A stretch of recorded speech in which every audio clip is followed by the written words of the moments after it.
तसे भावेशी स्वामी कथा निरूपिलाशी अद्भुत मते वाटली. आणि तो सायन देव असणारा आपल्या गुरुदेवाला नमन करत आहे, नमस्कार करत आहे आणि म्हणत आहे की तुम्ही मला जी कथा सांगितली त्यांना अतिशय प्रसन्न असं माझं मन झालेलं आहे, असं खूप सुंदर वर्णन करत आहे.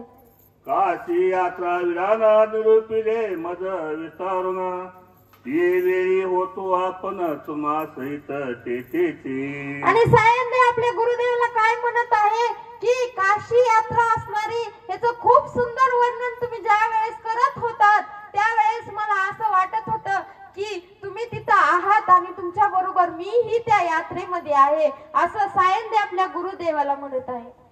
पाय आपुले द्रष्टांती स्वामी काशीपुरी असती जागृती किंवा सत्सुची नकळे माते स्वामिया.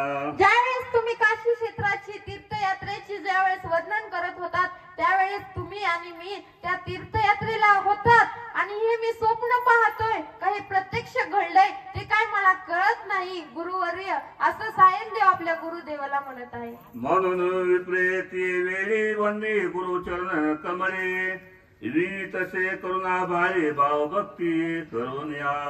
आणि त्यावेळेस तो विप्र असणारा सायनदेव असणारा आपल्या गुरुच्या चरणावर लोटांगण घालत आहे आणि विनंती करत आहे. काय विनंती करत आहे आता आपण बघूया. जय जय परमपुरुषा परात्मा परमहंसा भक्त जन मानस श्री सरस्वती ऐशी ती अवसरी पूर्वज तुमचा श्रोत करी सांगेन तुझ अवधारी चित्ते परेसा. जय जय असं करून त्या सद्गुरूंची स्तुती करत आहे सायनदेव. आणि हीच कथा कोण सांगत आहे कुणाला तर नामधारकाला सिद्ध मुनी असणारे नामधारकाला ही कथा सांगत आहेत की तुमचा पूर्वज जो होता सायनदेव, ह्या सायनदेवाला निरशह सरस्वती असं असणारे गुरु भेटले होते आणि त्या गुरूंनी सायनदेवाला अशी सुंदर अशी कथा सांगितलेली आहे, असं नामधारकाला सिद्ध मुनी म्हणत आहेत.